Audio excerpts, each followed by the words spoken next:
ઓમ નમો બ્રહ્માદિભ્યો બ્રહ્મ વિદ્યા સંપ્રદાય કર્તૃભ્યો વંશર્ષિભ્યો નમો ગુરુભ્યઃ.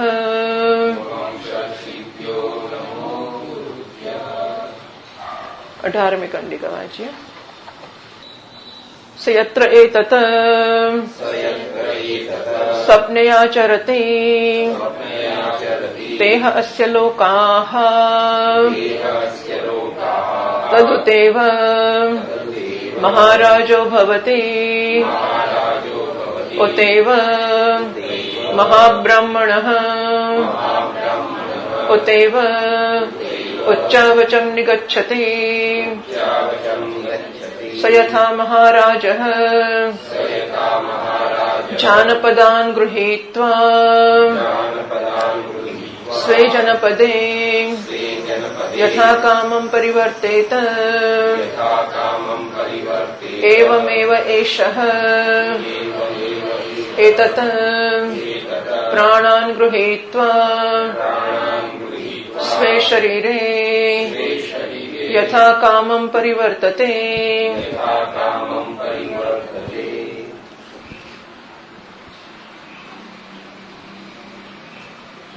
463 પાનું પર ટીકાના બીજા ફકરામાં શરૂ કર્યું. જાગ્રત દૃષ્ટાંતેન સ્વપ્ન સત્યત્વ ચોદ્ય સંભવાત વાચ્ય તસ્ય સમાધિ ઇતિ.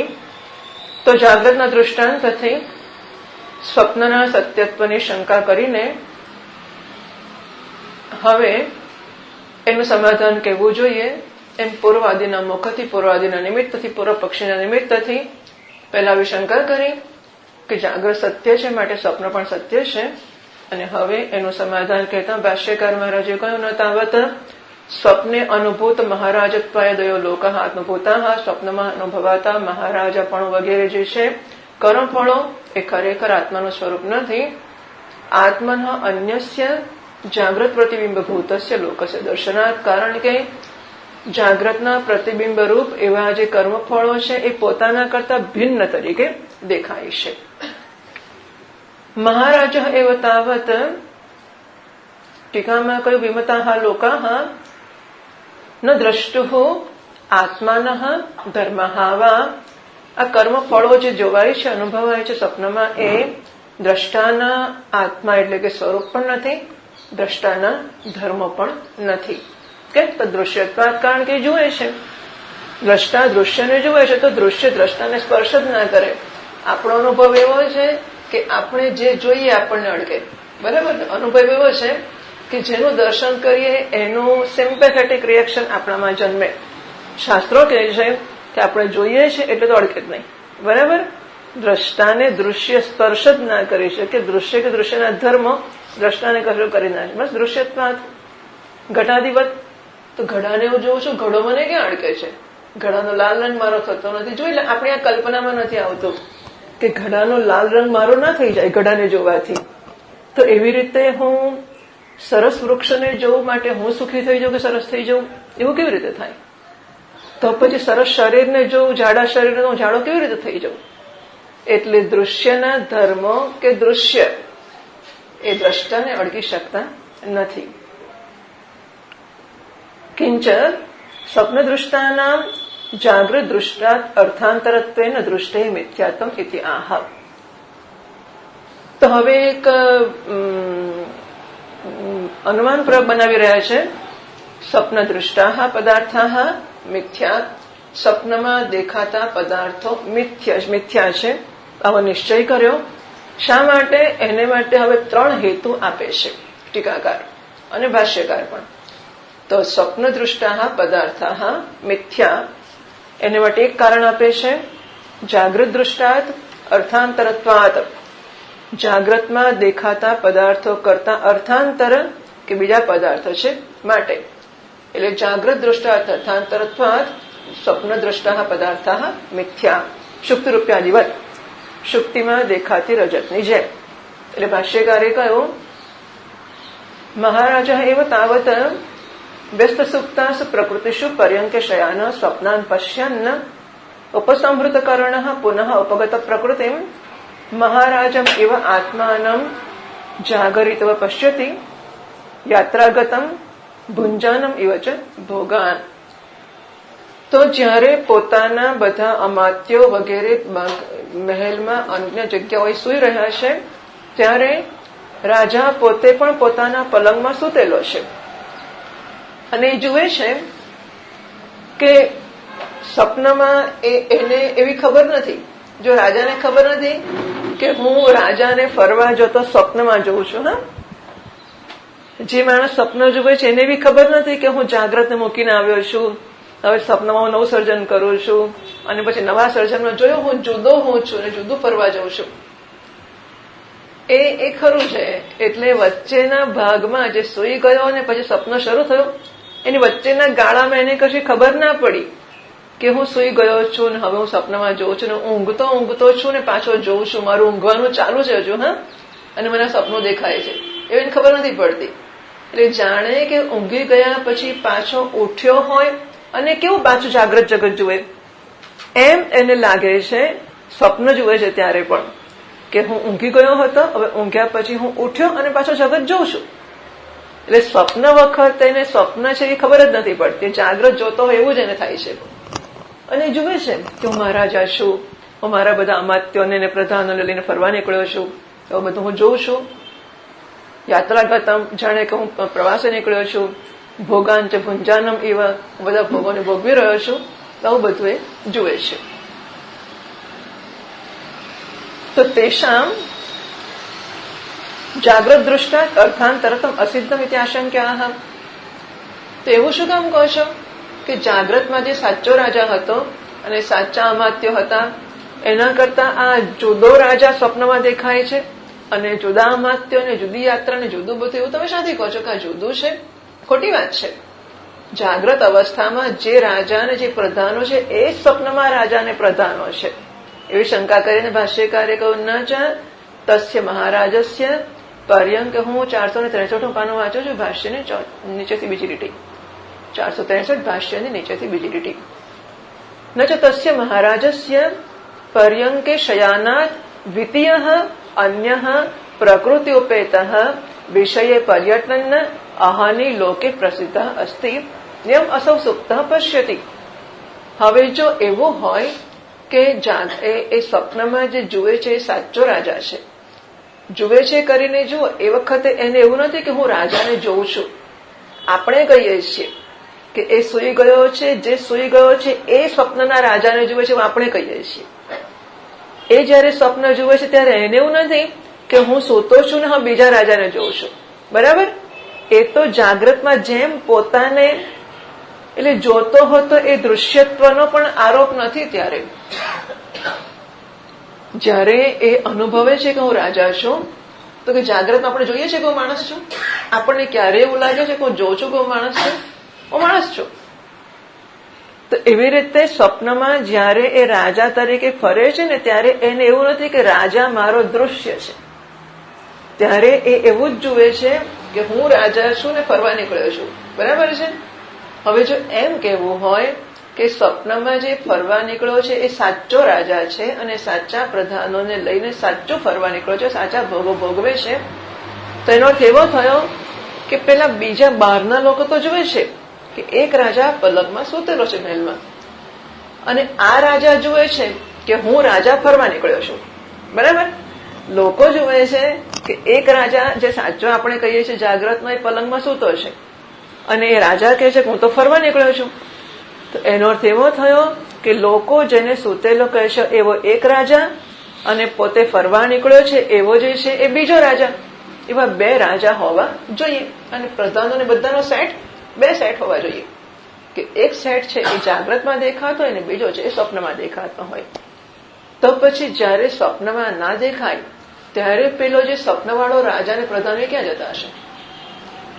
બરાબર છે? સાચા હોય એનો અર્થ કે જયારે સ્વપ્ન ન દેખાતો હોય ત્યારે બે રાજા દેખાવા જોઈએ લોકોને. બરાબર છે ને? એવું દેખાતું નથી. એટલે તસ્ય મહારાજસ્ય પર્યંકે શયાનાત દ્વિતીય અન્ય પ્રકૃત્યોપેત. તો પલંગમાં સૂઈ રહેલા રાજા કરતા જુદો બીજો રાજા પોતાના પ્રકૃતિ એટલે પ્રધાનો કે અમાત્ય વગેરે ઉપેતા એમને લઈને એમની સાથેનો વિષય પર્યટન વિષયોમાં ફરવા નીકળેલો કે જંગલમાં કે બગીચામાં ફરવા નીકળેલો અહની દિવસે લોકે પ્રસિદ્ધ અસ્તિ એવો કઈ જાગ્રતના જગતમાં પ્રસિદ્ધ દેખાતો નથી બીજો રાજા. યમ અસૌ સુપ્ત પશ્યતિ, જે રાજા પશ્યતિ એટલે કે અટતી, જે રાજા પોતે સ્વપ્નમાં ફરવા નીકળ્યો હોય. એટલે જાગ્રતમાં કઈ બે રાજા નથી, તે બે માંથી એક રાજાને કે તું સુઈ જા.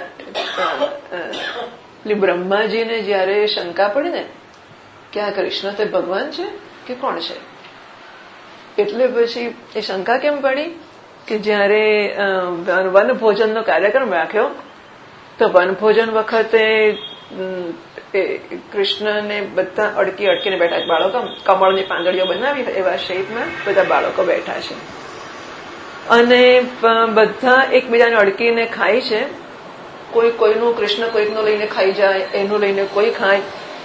અને પેલો શ્રીદામા એ તો એની તો માએ કંઈ આપેલું નહીં, એ ગરીબ હતો, ખાલી ખાટી છાશ હતી તો બધાનું માગીને કૃષ્ણ ખાય છે. તેને તો કે મારી ખાટી છાશ લાલો પીશે તો બરાબર નહીં, જલ્દી જલ્દી તો છાશ પીવા માંડ્યો. એટલે બધી છાશ પીવા ગયો ને તેનો પેટ બામણ હતો, પેટ મોટું હતું, તે પેટ પર પડેલી કૃષ્ણ ચાટવા માંડ્યો. કેમ તો એકલો પી જાય છે. ને બ્રહ્માજીને થયું કે આ ભગવાન આવું આ લોકોનું ચાટી જાય છે ને આવો ગંદો આવો ભગવાન હોતો હશે.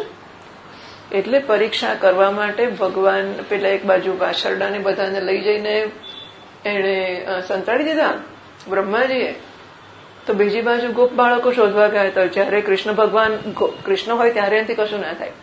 કૃષ્ણ ભગવાન કહે છે તમે તમારે બેસીને નાસ્તો કરો, હું વાછરડાને શોધી લાવું છું, ગાયો ને વાછરડા. એ શોધવા ભગવાન ગયા ત્યારે આ બાજુ બધા ગોપ બાળકોને સંતાડી દીધા. આવીને જોયું કે આ ડોસાનું કામ છે. એટલે બ્રહ્મા પિતામાં છે ને સૌના, એટલે ડોસા થઈ ગયા ને દાદા, એટલે આ ડોસાનું કામ છે, એને બધું કર્યું છે. એટલે પછી શું કર્યું ખબર છે કૃષ્ણ ભગવાને? બ્રહ્મલોકના ચોકીદારોને કહી આવ્યા કે આજકાલ બીજો બ્રહ્મ નીકળ્યો છે. પોતે બ્રહ્માના વેશમાં ગયા કે સાચો બ્રહ્મ હું છું, આજકાલ બીજો બ્રહ્મ નીકળ્યો છે અને એ બ્રહ્મ આવે ને તો મારી માને કાઢી મૂકજો એને, એ ખોટો પેસી જાય છે અંદર બ્રહ્મલોકમાં. એટલે બીજો બ્રહ્માયો જે સાચો હતો તે નીકળી ગયો, એને કાઢી મૂકે ચોકીદારોએ. તો આ એ બે બ્રહ્મા થયા ને, એટલે પેલો બ્રહ્મા અંદરથી કૃષ્ણ ભગવાન જો બ્રહ્માના વેશમાં નીકળે તો બે બ્રહ્મા થઈ ગયા. એક જેને કાઢી મૂક્યો તો એક પેલું વિચાર સાગરના ભરછુનું એવું છે.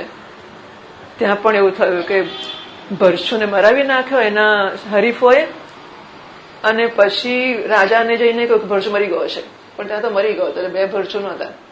એ કીધું કે મરી ગયો છે, હવે જો ભરછુ આવે ને તો એને કઢાઈ મૂકજો, ભૂત થઈ ગઈને આવ્યો છે. એટલે ઘરમાંથી એની પત્ની બાળકોએ પણ ભૂત સમજીને કાઢી મૂક્યો એને. તો અહીં એવો રાજા છે જે બે હોય, દિવસમાં બે દેખાવા જોઈએ, એમાંનો એક સુઈ ગયો અને એક ફરવા નીકળ્યો. તો કે ના ના, પ્રસિદ્ધ નાસ્તિ યમ સૌ સુપ્ત પશ્યતિ, તો સુતેલો જે અનુભવે છે. એટલે એક જાગ્રતના રાજા કરતા બીજો રાજા નથી. બીજું, પ્રમાણ સામગ્રી અભાવાચ સ્વપ્નસ્ય મિથ્યાત્વમ. તો પ્રમાણ અને સામગ્રીનો અભાવ છે માટે પણ મને આંખો હોય અને આ ઘડો પણ હોય, બે વસ્તુ હોય તો હું કહું કે મેં ઘડો જોયો, પણ નથી તો મારી આંખો, નથી સામે ઘડો, તો મને દેખાય અને દેખાય એ સાચું હોય. મારે જોવાનું પ્રમાણ આંખ પણ ના હોય, જેને જોઉં એ સામગ્રી ઘડો પણ ના હોય, તો મને ઘડો દેખાય કેવી રીતે? એટલે સ્વપ્નમાં જયારે આખું જગત દેખાય છે ત્યારે સ્વપ્નમાં જોવા માટેના પ્રમાણો પણ નથી અને જેને જોવામાં આવે છે વિષયો પણ નથી, માટે પણ સ્વપ્નમાં જે દેખાય છે એ ખોટું છે. પ્રમાણ સામગ્રી ભાવાચ સ્વપ્નસી મિથ્યાત્વમ. એ ભાષ્યકારે કહ્યું ન ચ ઉપસંહૃત કર્ણસ્ય રૂપાદિમત દર્શન ઉપપદ્યતે. તો જેના કરણોનો કે ઇન્દ્રિયોનો ઉપસંહાર થઈ ગયો છે એને રૂપ વગેરે ધરાવનારા ઘડા વગેરે પદાર્થોનું દર્શન થાય તે સંભવિત નથી. એટલા માટે પણ. અને ત્રીજું, યોગ્ય દેશ અભાવાચ તન મિથ્યાત્વ ત્યાં યોગ્ય દેશનો કે સ્થાનનો અભાવ છે માટે પણ સ્વપ્ન મિથ્યા છે. ભાષ્યકારે કહ્યું ન ચ દેહે દેહાંતરસ્ય તત્તુલ્યસ્ય સંભવ અસ્તિ. આ શરીરની અંદર બીજું શરીર હોય, એ આ શરીરના જેવું જ હોય અને એ જોતો હોય એવું કઈ સંભવિત નથી. સંભવ બીજી પાદોદમાં કહ્યું ચક્ષુરાદીનામ બાહ્યાર્થ દર્શન કરણાનામ દેહ મધ્યસ્થ અર્થ ઈક્ષણમ ન ચ પ્રામાણિકમ. તો આંખો વગેરે જે બહારની વસ્તુઓનું દર્શન કરવાના સાધનો છે, ઇન્દ્રિયો છે, એ શરીરની અંદર રહેલા પદાર્થનું દર્શન કરે એ બરાબર યોગ્ય નથી. એવું શક્ય જ નથી કે આંખો બહાર પણ જુએ અને અંદર પણ જુએ. આંખોનું કામ બહાર જોવાનું જ છે, માટે આંખો અંદર જોતી નથી. એક વસ્તુ એટલે કે પ્રમાણ નથી. બીજું નાપી તદ વિષય મહાપરિમાણ હિમવદાદીના અતિ અલ્પ પરિમાણે હૃદય સંભવ સ્થિતિ શેષ. એમણે કહ્યું બે પ્રમાણ સામગ્રી ભાવાચ એ અને પછી શરીરની અંદર બીજું શરીર ના હોઈ શકે. તો એનો જવાબ આપે છે કે આંખોથી જયારે જોતો હોય અંદર તો તદ વિષય દર્શન વિષય એવા મહાપરિમાણ મોટા માપવાળો હિમાલય વગેરે પર્વતો એ કે આંખોથી જોવા માટે હૃદયની અંદર હોઈ શકે એવો સંભવ જ નથી.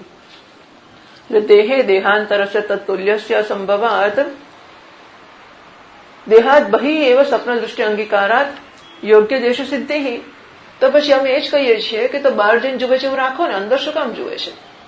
હિમાલય આંખો અંદર નથી દેખાતો, તમારી ચિંતા છે ને, તો અમે એવું જ કહીએ છીએ કે બહાર જાય છે અને હિમાલય જુએ છે.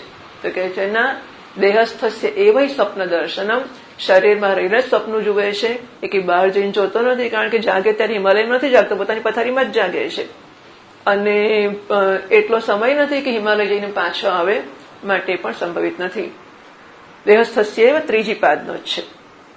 દેહસ્થસ્ય એવ ઇતિ વાર્તિક યથા નાપી દેહાત વિનિષ્ક્રમ્ય.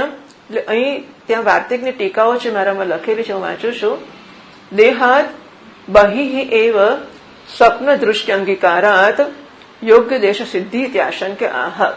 એ તો લખ્યું છે ટીકાકારે કે શરીરની બહાર જઈને સ્વપ્નનું દર્શન કરે છે એવું માનીશું તો યોગ્ય દેશની સિદ્ધિ થઈ શકે, થઈ જશે. એવી શંકાના જવાબમાં કહે છે નાપી દેહાદ વિનિષ્ક્રમ્ય પર્વતાધીન સમીક્ષતે. એ શરીરમાંથી જઈને પર્વતો વગેરે જુએ છે એવું નથી. તત્ર હેતુ એવું કેમ છે? તો કે છે દેહમ વિના કથમ અગાત. તો શરીર વગર કેવી રીતે ગયો? કારણ કે શરીર તો પડેલું છે, સ્પષ્ટ જ છે. એટલે જો એમ કહો કે શરીરની બહાર જઈને હિમાલય ગંગા વગેરેને જુએ છે તો આ શરીર તો પલંગમાં પડેલું દેખાય જ છે. પછી બહાર ગયો તો ગયો કે શરીર મૂકીને ગયો બહાર? કેવી રીતે ગયો?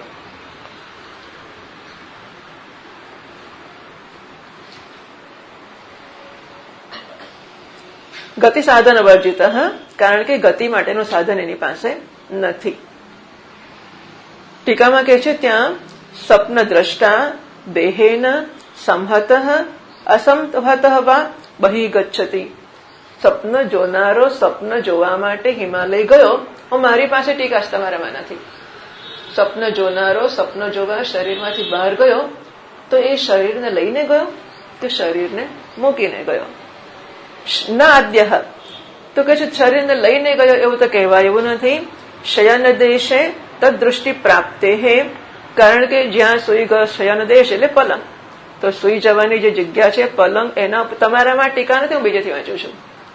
સુઈ જવાની જગ્યા જે પલંગ છે એમાં સુતેલો દેખાય જ છે.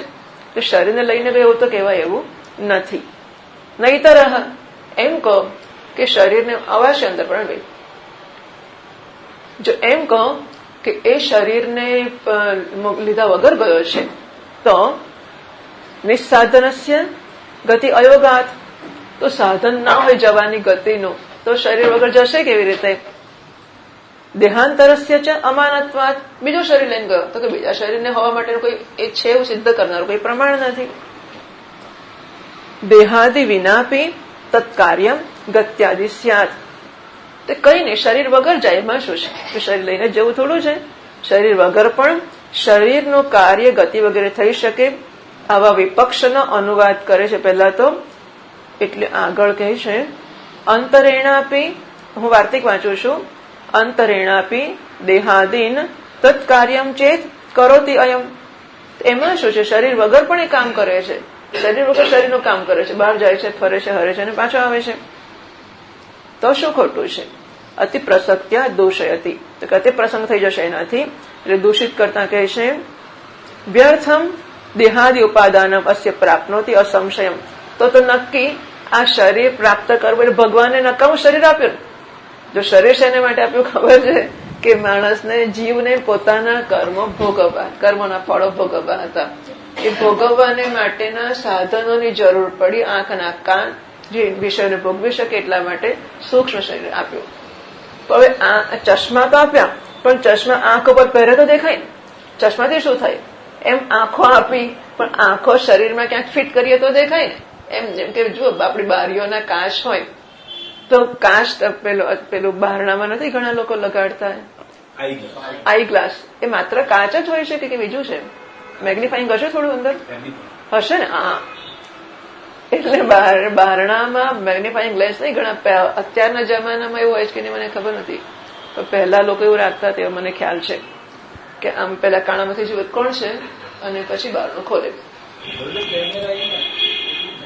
બધા ઘરમાં કેમેરા રાખે છે એમ, એટલે બહાર કોણ છે જોવા માટે.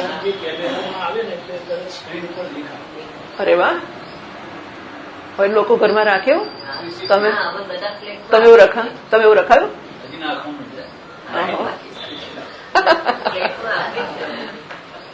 અચ્છા, એમ અત્યારે ફ્લેટમાં તો એવી સિસ્ટમ ને ગેટમાંથી વોચમેન હોય ને એ એને રોકે અને પૂછે કયા ફ્લેટમાં જવું, ઇન્ટરકોમથી પેલાનો કોન્ટેક્ટ કરે એટલે કેમેરામાં પેલા દેખાય, પછી એ જવાબ પરમિશન આપે. એટલે ખાલી ગેટ ઉપર હોય ત્યાંથી કેમેરા દેખાય? ઓ વાહ ભાઈ વાહ. એટલે પેલું પહેલાના જમાનામાં આવું બધું નહોતું ને, એટલે આમ કાચ રાખતા હતા. તો હવે વિચાર કરું કે મેગ્નિફાઈંગ ગ્લાસ છે એ તમારી પાસે લાખ્યો છે, એને જો તમે બારણામાં ફિટ ના કરો અને એમાંથી ના જુઓ તો એ કાચ કામ કરશે? કશું નહીં કરે ને. એટલે કાચને જ્યાં મૂકો જેમાં થઈને તમે જોઈ શકો એવી જગ્યા જોઈએ. તો કાચ સાધન છે, પણ બારણામાં મૂક્યું ને એ એને માટેનું ઘર છે, નિવાસ સ્થાન છે, જેમાં ફિટ કરવાથી એનો ઉપયોગ થશે. એટલે કે એ વિષયોનો સંપર્ક કરાવી શકશે. એમ આંખ નાક કાન ઇન્દ્રિયો તો બનાવી, હવે આંખ નાક વડે દેવદત્તને કે મારે જોવું તો જુએ ક્યાં બેસીને, એટલે પછી શરીર બનાવ્યું કે શરીરમાં બેસીને આ બધી ઇન્દ્રિયો વડે વિષયોને જોશે, સાંભળશે અને શરીર લઈને ફરવા જશે. હવે શરીર વગર જ તો કરી શકાય છે. તમે કહો છો કે શરીર વગર, શરીર ભલે પડ્યું વગર શરીરે ફરવા દો, તો ભગવાને શરીર બનાવ્યું શું કરવા? વ્યર્થમ ચેત ઉપાદાનમ, નકામું થઈ ગયું. વ્યર્થમ દેહાદિ ઉપાદાનમ અસ્ય પ્રાપ્નોતિ અસંશયમ. તો નક્કી એવો જ અર્થ થયો કે ભગવાને શરીર આપ્યું છે એ નકામું આપ્યું છે.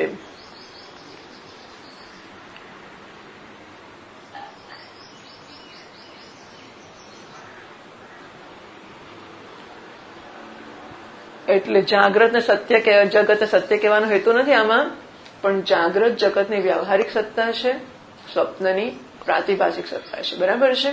પણ બેમાંથી એકેની પારમાર્થિક સત્તા નથી. અત્યારે અહીં જાગ્રત ને સત્ય સિદ્ધ નથી કરવામાં આવી રહ્યું, પણ જાગ્રત અને સત્યની સત્તા થોડી જુદી છે, પણ પારમાર્થિક સત્ય બેમાંથી એકે નથી. એટલે બંને નથી. ત્રીજી પાદનો થઈ. એટલે હવે આમ આ છેલ્લા અનુમાનો 3 કરવામાં આવ્યા. સ્વપ્ન દૃષ્ટા પદાર્થા મિથ્યા એને માટેનો એક હેતુ આપ્યો, જાગ્રત દૃષ્ટાત અર્થાંતરત્વાત. બીજો હેતુ આપ્યો પ્રમાણ સામગ્રી અભાવાત. ત્રીજો હેતુ આપ્યો યોગ્ય દેશ અભાવાત શુક્રૂપ્યાદિવત. તો સ્વપ્નમાં દેખાયેલા પદાર્થો મિથ્યા છે. કેમ? એક, જાગ્રતના પદાર્થ આ સહેજ મોટું થશે. જાગ્રતના પદાર્થો કરતા એ અન્ય અલગ પદાર્થો છે માટે. બીજું, એ જોવા માટેનો પ્રમાણ ને સામગ્રી નથી તેથી. અને ત્રીજું, એને માટે યોગ્ય દેશનો અભાવ છે, શુક્તિ રૂપિયા. તો શુક્તિમાં કે છીપોલીમાં આપણને ચાંદી દેખાય છે, એમાં હવે આ દૃષ્ટાંત 3 હેતુઓ લાગુ પડવા જોઈએ. તો શુક્તિમાં રૂપિયા કે ચાંદી દેખાય છે, એમાં આ 3 હેતુઓ છે. પહેલો હેતુ છે જાગ્રત દૃષ્ટાંત અર્થાંતરત્વમ. તો જાગ્રતમાં દેખાતી ચાંદી કરતા આ જુદો પદાર્થ છે. જાગ્રતની ચાંદી છે એ ચાંદી આ નથી. એ એક પ્રમાણ સામગ્રી અભાવાત. જાગ્રતની ચાંદી જોવા માટેનું પ્રમાણ જે આંખો, એ આંખોથી આ દેખાતું નથી. શુક્તિકાળની અંદર જે ચાંદી દેખાય છે તે. અને સામગ્રી એટલે સાચી ચાંદી હોય એ સામગ્રી અહીંયા નથી. અને ત્રીજું દેશ તો યોગ્ય દેશ અભાવાત, તો ચાંદી રસ્તામાં પડી ના હોય છીપોલી આવી એ પેલા ચાંદી સોનાની ઝવેરીની દુકાનમાં દેખાતું હોય. સોના ચાંદી વાળો એક ઝવેરી કહેવાય કે બીજો હોય? એક ઝવેરી. તો ઝવેરાની પારખી અને ઝવેરી. તો સોના ચાંદીની દુકાનને શું કહેવાય? સોની. સોની. અચ્છા, તો સોનીની દુકાનમાં છે એ નહીં, પણ બંને કોમન કામ કરતા હોય એટલે ઝવેરી પણ કહે છે. તો એ શુક્તિ રૂપિયાધિવત એની જેમ ત્રણેય હેતુ આમાં લાગુ પડી ગયા, માટે સ્વપ્નના પદાર્થો મિથ્યા છે. હવે આગળ 464 પાનો પર એતદેવ સાધયિતુમ શંકયતિ, આ જ વસ્તુ 11મી પાદનો દેહ અંત એવ સ્વપ્ન દર્શનમ. અંતરેવ એટલે દેહ અંત એવ એવું છે, શરીરની અંદર જ સ્વપ્નનું દર્શન થાય છે.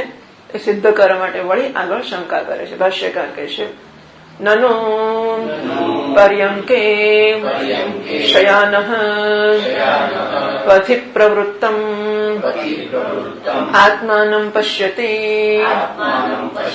ન બહિઃ સ્વપ્નાન પશ્યતિ ઇત્યેતદાહ.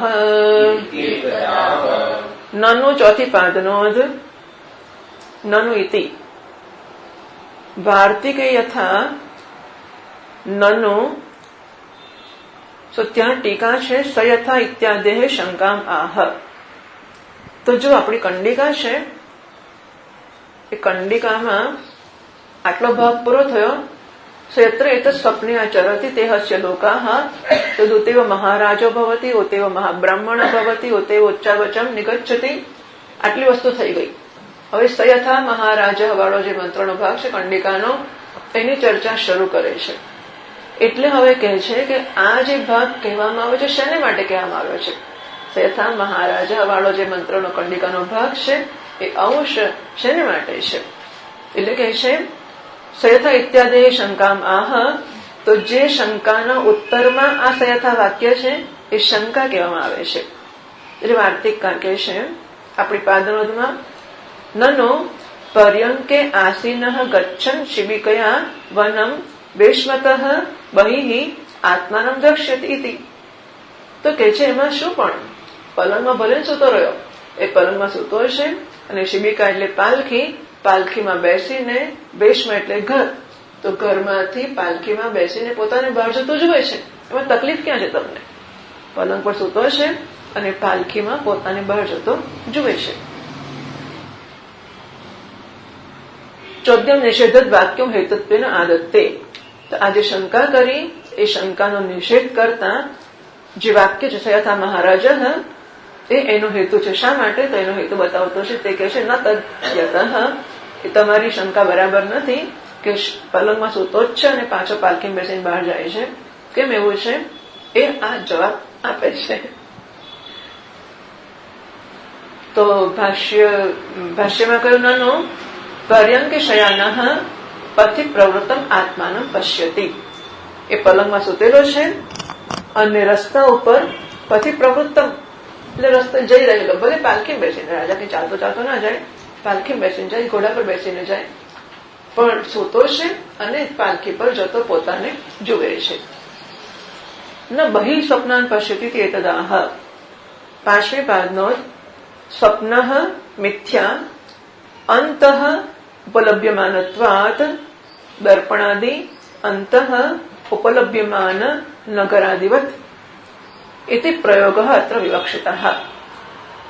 તો આપણને અરીસામાં નગર દેખાતું હોય, અરીસામાં હું દેખાતો હોઉં, અરીસામાં સ્વામીજી મહારાજ પેલા દાખલા આપે કે પેલા પાનવાળાને, પાનના ગલ્લાવાળાને ત્યાં મોટા અરીસા લટકે છે, મને ખબર નથી, રાખે એ લોકો મોટો મોટો અરીસો.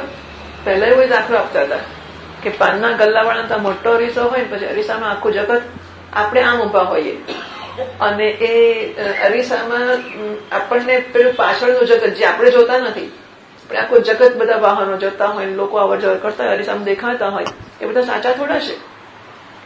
તો અરીસામાં વિશ્વમ દર્પણ દૃશ્યમાન નગરી તુલ્યમ નિજાંતર્ગતમ પશ્યન.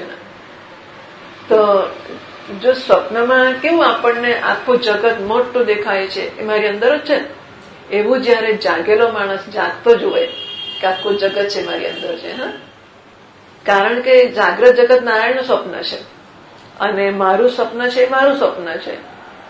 તો મારું ને નારાયણનું ઐક્ય ક્યારે થયું? જો નારાયણનું સ્વપ્ન છે, મારું સ્વપ્ન મને મારી અંદર દેખાય છે, નારાયણનું સ્વપ્ન નારાયણને એની અંદર દેખાય છે. મને જયારે નારાયણનું સ્વપ્ન એટલે કે આખું જગત મારી અંદર દેખાય ત્યારે મારું નારાયણનું ઐક્ય થયું કહેવાય ને, બરાબર કે નહીં? નારાયણનું સ્વપ્ન નારાયણના પેટમાંથી, નારાયણની વાસનામાંથી, નારાયણની બુદ્ધિમાંથી નીકળે છે. તો મારું ને નારાયણનું ઐક્ય હોય તો નારાયણનું સ્વપ્ન આખું જગત છે મને મારામાંથી ઉદ્ભવેલું, મારા પ્રતિબિંબભૂત એવું દેખાવું જોઈએ. તો જગત જે અરીસામાં દેખાય છે જગત સત્ય નથી, કારણ કે અંદર દેખાય છે. એમ સ્વપ્નનું જગત છે પણ સત્ય નથી. એ કહે છે સયથા મહારાજ. તત્ર ટીકાકારે કહ્યું તત્ર સયથા ઇત્યાદિ વાક્ય ઉત્તરત્વે અવતાર્ય વ્યાચષ્ટે. એટલે નાનું પર્યંકે શયાન પતિ પ્રવૃત્તમ આત્માન પશ્યતે શંકા છે અને ન બહી એનો ઉત્તર છે કે શંકા કરનાર કહે છે કે બહાર જઈને જુએ છે, આ કહે છે કે ના ના એ બહાર સ્વપ્નને જોતો નથી, એટલે કે સ્વપ્ન મિથ્યા છે. હવે આગળ ભાષ્યકાર કહે છે 464 હોવાનો બીજા ફકરાની બીજી લીટી. સહ મહારાજ જાનપદાન જનપદે ભવાન રાજોપકરણ ભૂતાન ભૃત્યાન અન્યાંશ્ચ ગૃહીત્વા ઉપાદાય સ્વે આત્મીયે એવ જયાદિના ઉપાર્જિતે જનપદે યથા કામં યયઃ કામઃ અસ્ય યથા કામં ઇચ્છાતઃ યથા પરિવર્તેત ઇત્યર્થઃ.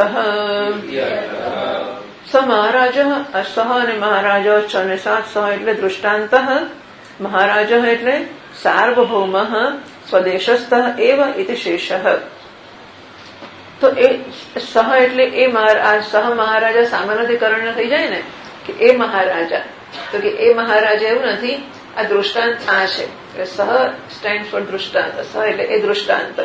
તો અમે તમને એના માટેનું દૃષ્ટાંત આપીએ છીએ. પછી મહારાજાથી દૃષ્ટાંત શરૂ થયું. મહારાજ જાનપદાન જનપદે ભવાન રાજોપકરણ ભૂતાન. તો જાનપદ, જનપદ એટલે પોતાનું રાજ્ય, પોતાનો પ્રદેશ, પોતાનો દેશ. જાનપદ પોતાના પ્રદેશના સંબંધી. તો એ બધાના પોતાના ઉપકરણ, પોતાના સાધનો એવા ભૃત્યાન અમાત્યો, નોકરો, સેવકો બધાને લઈને અન્યાંશ્ચ 8મી પાદનો ભોગ ઉપકરણી ભૂતાન ભોગને માટે સાધનભૂત એવા બધાને લઈને ગૃહિત પાયેલો ઉપાદાય બધાને સાથે લઈને સ્વે આત્મીય એવ પોતાના એટલે જયાદિના ઉપાર્જિત, તો જે જીત્યા છે ને રાજ્ય, બીજા પર હુમલા કર્યા હશે અને જે કંઈ આક્રમણ કરીને મેળવ્યા હશે એ બધા જ પોતાના જે પ્રદેશો છે એમાં યથા કામ જેમ મનમાં આવે એમ સ્વૈર વિહાર કરે છે. યો યહ કામ અસ્ય યથા કામમ ઈચ્છાતઃ યથા પરિવર્તિત ઇત્યર્થ. તો રાજાએ પોતે યુદ્ધો કરીને જે પ્રદેશો જીતીને મેળવ્યા છે એમાં એને જ્યારે મન થાય ત્યારે, જેમ મન થાય ત્યારે, જ્યાં જવાનું મન થાય ત્યારે, જેને લઈ જવા જેને ના લઈ જવા, જે પ્રકારનું મન થાય એ પ્રકારે એ બધા પોતાના ભૃત્યો અમાત્યો બધા ભોગના સામગ્રીઓ એ બધા લઈને નીકળે છે. આગળ ગઈ છે એવમેવ એષઃ વિજ્ઞાનમયઃ એતત ઇતિ ક્રિયાવિશેષણં પ્રાણાન ગૃહીત્વા જાગરિતસ્થાનેભ્યઃ ઉપસંહૃત્ય સ્વે શરીરે સ્વે એવ દેહે ન બહિઃ યથા કામમ પરિવર્તતે.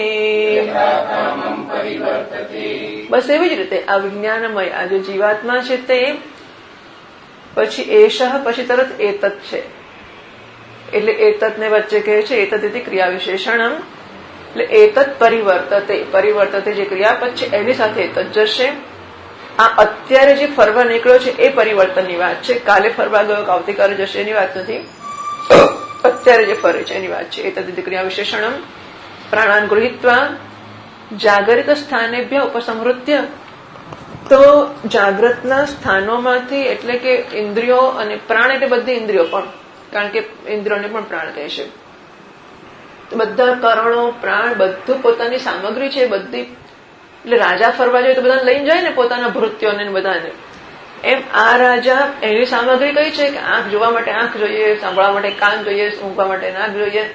તો બધા પ્રાણો છે ને પોતાના ઉપસંહાર કરી લે છે. પછી એને ઉપસંહૃત્ય સ્વે શરીરે સ્વે એવ દેહે પોતાના શરીરમાં એટલે પેલું બહાર જઈને સ્વપ્ન જુએ છે જે શંકા હતી ને એના નિરાશમાં આ શ્રુતિ કહે છે. એટલે શ્રુતિએ કેમ એવું કહ્યું કે સ્વે દેહે પોતાના સ્વે શરીરે પોતાના શરીરમાં ફરે છે.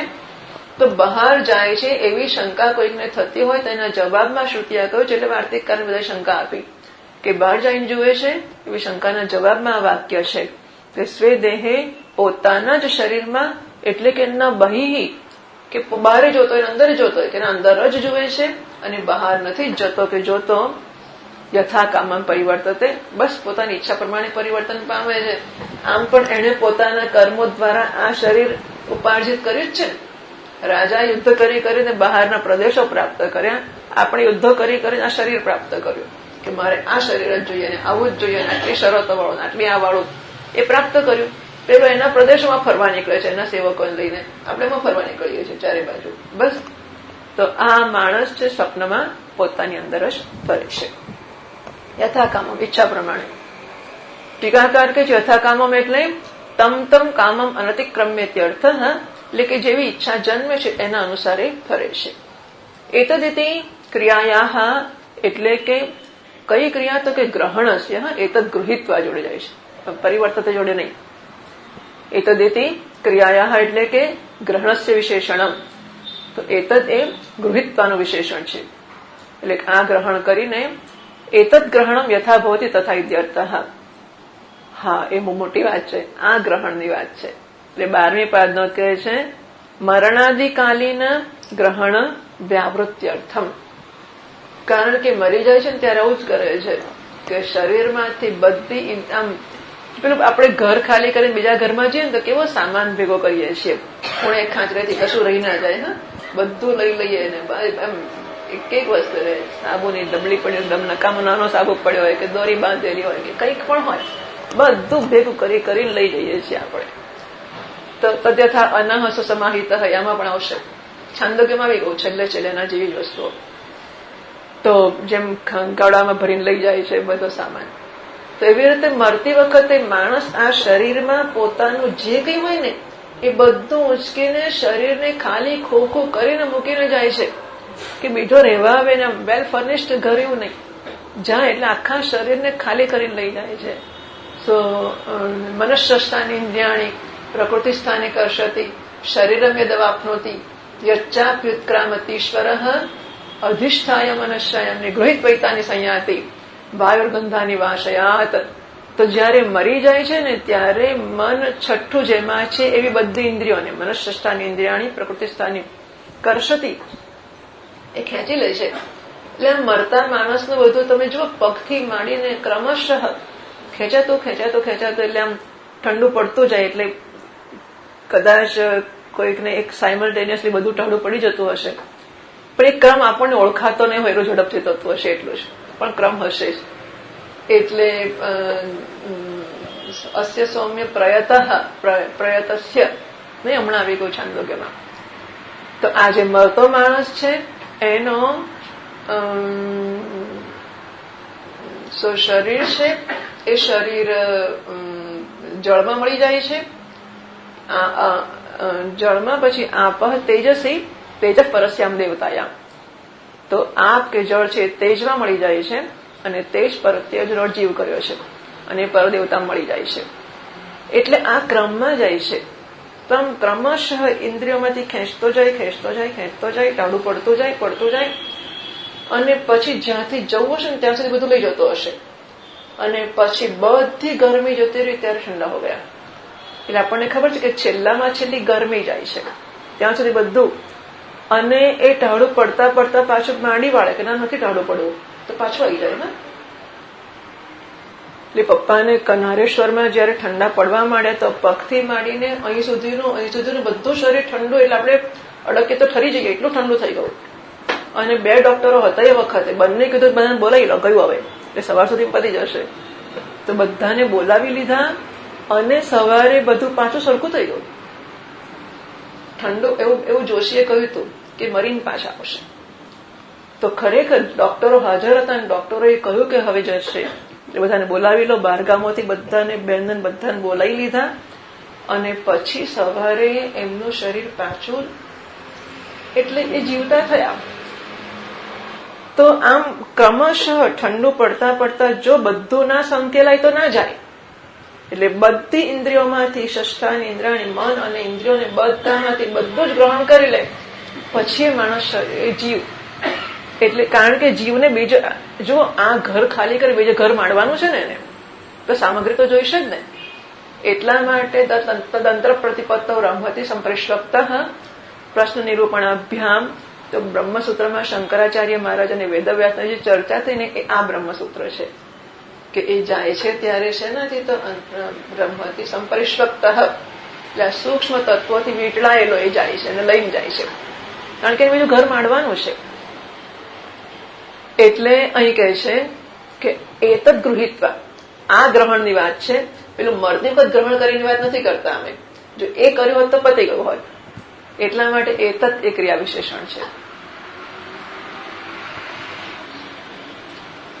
જાગ્રત સ્થાનેભ્ય ઉપસંહૃત્ય સ્વે શરીરે. હા, એટલે ટીકાકારે કહ્યું ક્રિયાયા ગ્રહણસ્ય વિશેષણમ એતદ ગ્રહણ યથા ભવતી તથા ઇત્યર્થ. પરિવર્તનમ એવ વિવૃણોતિ, એ કેવું ફરે છે એની વાત કરે છે ભાષ્યકાર. કામ કર્મભ્યામ ઉદ્ભાસિતાઃ પૂર્વ અનુભૂત વસ્તુ સદૃશીઃ વાસનાઃ અનુભવતી ઇત્યર્થઃ. તો કામનાઓ અને કર્મો જે છે એનાથી ઉદ્ભાસિતાઃ, નવમી પાદનો ઉદ્બોધિતાઃ. તો જો માણસ જગતમાં જાગ્રતમાં જે કંઈક મેળવે છે, પોતાનું શરીર, પોતાના સ્વજનો, પોતાના સંજોગો, પોતાનું ઘર, પોતાનો આસપાસ, પોતાના મિત્રો, શત્રુઓ જે કંઈક મેળવે છે એ બધું પૂર્વના કર્મોના આધારે એને જે પ્રકારના ફળ ભોગવવાના છે એ ભોગવવામાં સગવડ થાય એવી રીતે મેળવે છે. બરાબર? એને કેટલાક પ્રકારના કર્મો ભોગવવાના છે અને એ કર્મ ભોગવવાને માટે જેવી જાતની અનુકૂળતા જોઈએ એ અનુકૂળતા મળે એવી જાતના ભગવાન એને બધું મેળવી આપે છે. તો એવી રીતે સ્વપ્નમાં પણ, એટલે કેટલાક કર્મ ભોગવ્યા, કેટલાક બાકી રહી ગયા. એ તો ભગવાનની કૃપા કહેવાય. નહીં મને લાગે છે કે સ્વપ્નમાં ભોગવાઈ જાય તો જાગ્રતમાં ભોગવવા ઓછા એટલા. એટલે જેટલા ભોગવવાના એમાં 5-25-50% સ્વપ્નમાં ભોગવાઈ ગયા તો હા, એટલા તો ઓછા થઈ ગયા ભોગવવાના. તો સ્વપ્ન જે આવે છે એ પણ જે પ્રકારના કામ કર્મ ઉદ્ભૂત થયા હોય એને અનુરૂપ વિચરણ થતું હોય છે. પૂર્વ અનુભૂત વસ્તુ સદૃષ્ટિ વાસના અનુભવતી. પહેલા જેનો અનુભવ કર્યો છે એ વસ્તુઓના સરખી વસ્તુઓને નહીં, વસ્તુઓની વાસનાઓનો અનુભવ કરે છે. જો જાગ્રતમાં આપણે કોઈક વ્યક્તિને મળીને બહુ જ આનંદ થયો અને આપણને બહુ જ પ્રેમ જન્મ્યો, એ વ્યક્તિના ગયા પછી આપણે કેટલી બધી વાર અંદર વારંવાર એ સંવેદના, એ ભાવ કે જે આપણને આનંદ થયો હતો એને યાદ કરીએ અને પાછા આનંદ માનીએ, એવું થાય છે કે નહીં? યાદ કરી રોમાંચિત થઈ જાય માણસ. એવું થતું હોય છે કોઈ પણ પ્રકારનો પ્રેમ. પણ મુખ્ય અર્થમાં પણ સ્ત્રી પુરુષનો વગેરે પણ હજુ વિવાહ થયા છે, આમ ફરવા નીકળ્યા છે, કલી જોયા છે અને પછી ઘેર આવીને સતત બે જણા ચિંતન કરે તો કેવું એ વસ્તુને એ વાસના અનુભવે છે.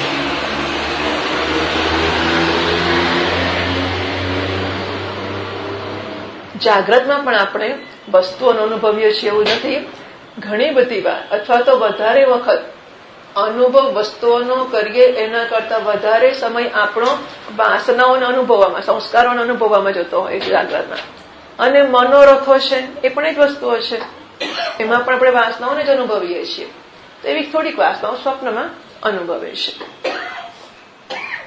ટીકાકાર કહે છે યોગ્ય દેશ અભાવે સિદ્ધમ અર્થમ દર્શયતિ. તો નક્કી થઈ ગયું કે સ્વપ્ન જોવા માટે પૂરતી જગ્યા તો નથી જ.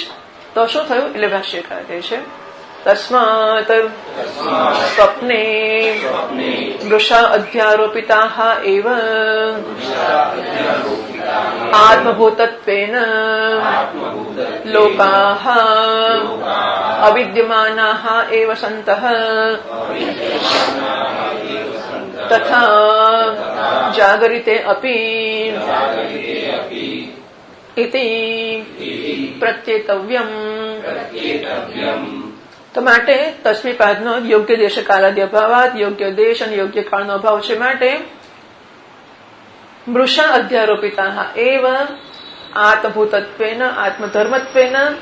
તો આ બધા મારા અનુભવો છે કે હું અનુભવ કરનારો છું એ પ્રકારે પોતાના ઉપર ખોટે ખોટા જે લાદી મૂકેલા છે એવા લોકા એટલે કર્મફળો, અવિદ્યમાના એવ સંતઃ જે છે જ નહીં. અને ખોટ એટલે જો બે વસ્તુ થઈ, એક તો એ છે કે નથી અને મારા છે કે નથી. બરાબર?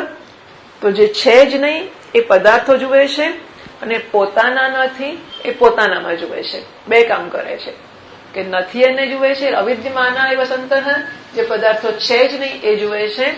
અને મૃષા અધ્યારોપિતા એવા આત્મભૂતત્વેના તો પોતાના ઉપર ખોટે ખોટા આરોપિત કરેલા એવી રીતે જુએ છે. બસ સ્વપ્નમાં સમજ પડી ગઈ. તથા જાગૃતે અપી એવું જાગ્રતમાં એથી પ્રત્યેતવ્યમ એવું સમજી લેવાનું. તો જેવી રીતે સ્વપ્નમાં હું વગર રાજા બને વગર રાજ્ય હોય મહારાજા બની જાઉં છું, એમ જાગ્રતમાં પણ હું કશું નથી ને મહારાજા બની જાઉં છું. તો જાગ્રતના પદાર્થો ઢીંગલીને લઈને છોકરી કહેતી કે હું માં છું ને અમારી ઢીંગલી છે ને વગેરે વગેરે કેવું લાગે આપણને? તો જાગ્રતમાં પોતાના સંતાનને લઈને જે માં કે બાપ કે મારો દીકરો છે મારી દીકરી છે એવું જ કે છે. અવિદ્યમાના એવ સંતઃ. એટલે હવે આને માટે સમજ જોઈએ કે શ્રદ્ધા જોઈએ? આ નિશ્ચય કરવા માટે કે શાસ્ત્રો કહે છે કે સ્વપ્નનો પદાર્થ નથી, એ તો કંઈક આપણે માનવા તૈયાર થઈએ છીએ કે નથી. જો એ જરા પાક્કું કરી નાખીએ કે સ્વપ્નનો પદાર્થ નથી, તો એવી જ રીતે જાગ્રતનો પણ નથી. હવે સમજાવવાને માટે અનંત પ્રયત્નો એ કરે છે, અનંત પ્રયત્નો. માટે આપણને સમજ પડશે એવો નિયમ નથી. કારણ કે આપણે ન સમજવાનો પ્રશ્ન નથી, આપણે ન સ્વીકારવાનો પ્રશ્ન છે. એટલે 1000 વાર સમજાવે, 1000 દલીલો કરે, 1000 યુક્તિઓ કરે, આપણે પ્રતિયુક્તિઓ કર્યા જ કરશું ને એવું નહીં. પણ શું હતું ભાઈ? શું હતું? સ્વપ્ન કેમ સાચું નહીં, જાગ્રત કેમ સાચું છે? શું હતું? હા બોલો. આ તમને ખબર છે જાગ્રતમાં પુનર્જન્મ થાય છે. મારે જાગ્રત સાચું છે, સ્વપ્ન પુનર્જન્મ થાય છે, તો જાગ્રત સાચું ખરું કે નહીં? એમાં શું? સ્વપ્નમાં આપણને સપનું આવ્યું, આપણે મરી ગયા, પછી બીજા જન્મમાં બીજા જન્મ્યા. ચાલુ સ્વપ્નમાં એવું ના થાય કે મને સ્વપ્ન આવ્યું, સ્વપ્નમાં આ જન્મે હું નારદ મુનિની કથા છે લાંબી કે બધું બની ગયા, પેલું પાંદડા જેવું મળું થઈ ગયું, પછી એમને કન્યા લગ્ન કર્યું અને પછી એ રાજા થઈ ગયા અને પછી એમને કંઈક બીજું દેખાયું, બધું જાત જાતનું થયું, પછી પાછું એ કુંડમાં મોડું ધોવાય તો બધું હરખું થઈ ગયું. તો આવા પુનર્જન્મ સ્વપ્નમાં ના થાય? મરી ગયા પછી નવો જન્મ ના થાય સ્વપ્નમાં, ચાલુ સ્વપ્નમાં? મને ના થાય કઈ ને, કોઈકને તો થાય ને. દુસ્તર્કા સ્વૈરમ્યતા શ્રુતિમતસ્તર્કોનું સંધિયતા. દુસ્તર્કમાંથી વિરામ પામવું જોઈએ. દુસ્તર્ક એટલે શ્રુતિને અસિદ્ધ કરવા માટે કરવામાં આવતા તર્ક. એમાંથી વિરામ પામવું જોઈએ. શ્રુતિને સાચી સિદ્ધ કરવા માટે બુદ્ધિનો ઉપયોગ કરવો જોઈએ. શ્રુતિમત તર્ક અનુસંધ્યતા, શ્રુતિને અનુકૂળ તર્ક કરવા જોઈએ. પણ કંઈક તર્ક કરવાથી થોડા થાય છે? એ તો એની જાતે જ થાય છે. હું ક્યાં કરું છું? ખરી વાત છે કે નહીં? તો એટલે શું થતું હોય છે કે જ્યાં સુધી માણસ શાસ્ત્રમાં કે મહાત્મામાં સ્પષ્ટ શ્રદ્ધાવાળો નથી થયો ત્યાં સુધી હજુ બહાર ઉભો કોઈ પડકારે છે. પણ જ્યારે એ વેદાંત સિદ્ધાંતની અંદર ઓવરઓલ શ્રદ્ધા કરે છે કે આ વેદાંત મેક્સ સેન્સ, એ વાત તો સાચી છે, શાસ્ત્રો સાચા છે, શંકરાચાર્ય સાચા છે, અને આ બધી વસ્તુઓ તો સંપૂર્ણપણે અક્કલમાં ઉતરે એવી જ છે. એટલે જો એક વસ્તુ એવી છે કે આપણો મૂળભૂત સ્વીકાર નથી. વેદાંત સિવાયના જે દર્શનો વાળા લોકો છે એમનો વેદાંત સિદ્ધાંતનો સ્વીકાર નથી અને એ જાત જાતની દલીલો કરે છે. બીજા એવા છે કે જેમને વેદાંત સિદ્ધાંત ઓવરઓલ એનું કારણ હોય કે ખાલી પૂર્વના પુણ્ય હોય, જે હોય તે. તો એટલું ખરું કે વેદાંત લાગે તો છે કે વેદાંત સાચું છે, બીજું કેમ ખોટું છે એ ખબર નથી, આ કેમ સાચું છે એ ખબર નથી, બસ અહીં ફાવે છે આપણને ગમે તે કારણથી. તો પછી આપણી બુદ્ધિ આને વિરુદ્ધ તર્ક કરતી હોય તો આપણે કરવાય ખરા. શિક્ષકો ઘણા વખત સુધી એને સપોર્ટ કરે, જવાબ આપે પણ ખરા, પણ સરવાળે આપણે એ બુદ્ધિને સમજાવવી જોઈએ કે પ્રતિકૂળ તર્કો કરીને શ્રુતિને અસિદ્ધ કરવાથી આપણને મળવાનું શું છે? નક્કી તો છે કે શ્રુતિને આપણે સાચી તો કહેવાની જ છે.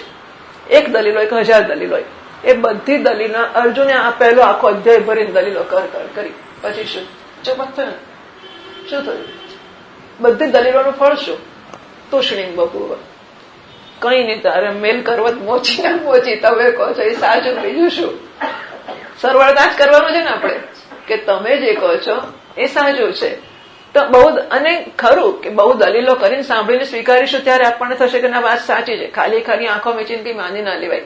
એવી શ્રદ્ધાની વેદાંતમાં અપેક્ષા નથી કે એને મૂર્ખતાએ માનીએ જ છીએ કે કશું સમજવું ને આપકો એટલે સાચું ને હાથા, એવી વસ્તુને કે આપણે સ્વીકારતા નથી. બુદ્ધિ હોવી જ જોઈએ અને બુદ્ધિનો ઉપયોગ કરવો જ જોઈએ, એમાં કઈ શંકા જ નથી. પણ એ હદે ના પહોંચી જાય કે સતત આપણે દલીલો જ કરીએ અને આને પડકાર્યા જ કરીએ. એ હદે પહોંચે એ પહેલા આપણે ચેતી જવું જોઈએ અને દુષ્તર્કમાંથી વિરામ પામવો જોઈએ. શ્રુતિને પ્રતિકૂળ તર્કો, અને આપણે શું માટે જાગ્રત સત્ય જેવું સિદ્ધ કરવું છે. પુનર્જન્મ થાય છે માટે જાગ્રત તો સત્ય જ છે.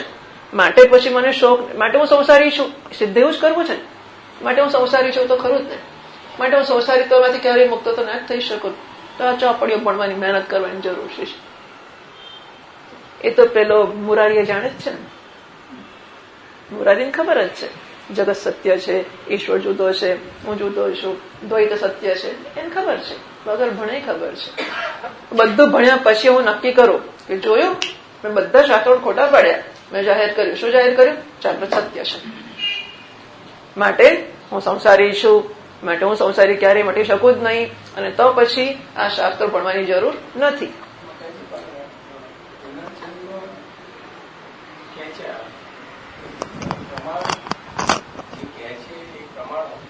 પુનર્જન્મને માટેનું પ્રમાણ, હા, હિન્દુ શાસ્ત્રોએ સ્વીકાર્યું છે. હિન્દુ શાસ્ત્રોએ સ્વીકાર કરે છે એ બુદ્ધિ શાસ્ત્રનો સ્વીકાર. ભાઈ પુનર્જન્મનું પ્રમાણ શું છે? ક્યાં વાત?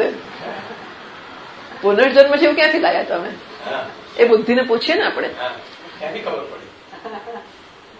ખરું, એટલે બુદ્ધિ અંતય એટલે ભાગવતકાર કહે છે કે કૃષ્ણ ભગવાન છે અને તોય આવું છોકરીઓ જોડે રાસ કરે છે, છોકરીને વસ્ત્રો લઈ લે છે, આવું કરે છે. ભગવાન છે તો એવું કરે છે.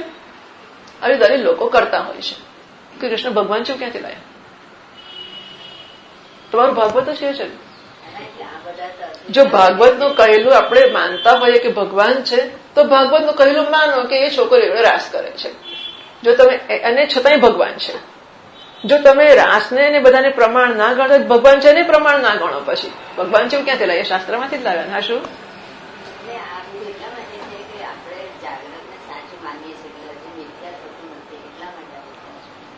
જુઓ, એ એની જાતે નહીં થાય, અભ્યાસથી જ એ સત્ય બન્યું છે. તમે નાના લાલાની પૂજા કરો અને એનામાં સત્ય બુદ્ધિ કરતા જાઓ. કેટલાય લોકો એવા છે કે જેમને માટે નારાયણનો વિગ્રહ પણ સત્ય છે, અને એ છે માટે હું છે, મારી ચિંતા નથી, મારો ભગવાન છે, મારો એને તાપ લાગશે ને ઠંડી લાગશે ને આ થશે ને પેલું થશે ને બધું, અને 24 કલાક. અને એને એ માત્ર મૂર્તિ પૂજા કે મૂર્ખતા નથી, એ સાક્ષાત નારાયણ. મને ખબર છે કે આનંદમય માના ભક્ત હતા અહીંયા આંબાવાડીમાં પેલા, તો માનો ફોટો ઘરમાં પતિ પત્ની ઘરડા ખાસ્સા વર્ષો પહેલા અમે નાના હતા ત્યારના એ ઘરડા ને એમના છોકરા છોકરીઓ ત્યાં હશે બધા વિદેશોમાં એવું બધું, કે મોતી ઉતરાયો છે, હવે એકલા ઘરમાં બેન છે, શું કરે કે માનું નામ લઈને આંખમાં દબાવ નાખ્યા કરું છું મારી જાતે, માં મારી જોડે હાજર જ છે, વાંધો નથી. એટલે ભાવનાઓથી આપણે વસ્તુઓને આપણને ખબર છે કે ફોટો જ છે, આપણને ખબર છે કે મૂર્તિ છે, આપણે જ બનાવી છે મૂર્તિ જ છે, છતાં પણ ભાવના કરી તેને સત્ય બનાવી શકીએ છીએ. તો પછી આપણે એક માણસને મારો પતિ કરીને સત્ય બનાવી શકાય કે મારો પતિ છે, મારી પત્ની છે. આને વાગ્યું કહેવાય, આને ખરાબ કહેવાય કે આને સારું કહેવાય, એ પણ કલ્પના છે. કોઈ આપણને આમ નાનો છોકરો બિચારો ઊંઘતો હોય વારે વારે આપણે આમ કર્યા કરીએ, આવું કર્યા કરીએ, આપણે એને દુશ્મન છીએ. ખરી વાત છે કે નથી? કોઈ આપણને આમ કરે એને દુશ્મની કહેવી કે પ્રેમ કહેવો, એ તો આપણે જ નક્કી કરીએ. આ ક્રિયામાં ક્યાં દુશ્મની કે પ્રેમ કશું છે? કશું નથી. એટલે કોઈએ કશુંક વર્તન કર્યું એ ખરાબ કહેવાય, કોઈએ કશુંક કર્યું એ સારું કહેવાય. અચ્છા, જાગ્રત ને સત્ય માનવું એટલે શું આપણે સમજીએ છીએ? આ પણ વિચારવા જેવું છે કે કારણ કે પૂર્વજન્મ પુનર્જન્મ છે માટે જાગ્રત સત્ય છે, અથવા ગમે તે કારણ છે માટે જાગ્રત સત્ય છે. તો જાગ્રત સત્ય છે એટલે શું? એ મને સમજ નથી પડતી. એટલે શું? જરા મને સમજાવો ને. ના એટલે આપણે જરા વિશ્લેષણ કરીએ. અને જો આપણે એકેડેમિક અધ્યયન ધારો કે બદલી શકું તો શું માટે સત્ય છે? એવું શા માટે?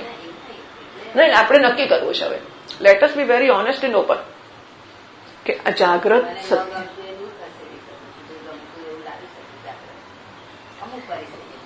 માટે સત્ય એટલે શું? સત્ય કોને કહેવાય?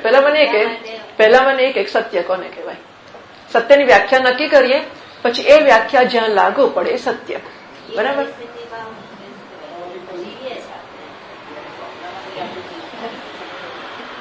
લોકો જીવે જ છે. મોટા ભાગના લોકો ખુલ્લી આંખે સ્વપ્નમાં જ જીવે છે. આ સમજી લે. મોટા ભાગના લોકો ખુલ્લી આંખે સ્વપ્નમાં જ જીવે છે. આંખો કહે મારો આ છે મારો પેલો છે, એટલે કશું તારો નથી, એ તો બહાર બીજા જોડે ફરતો હશે, આવું બધું.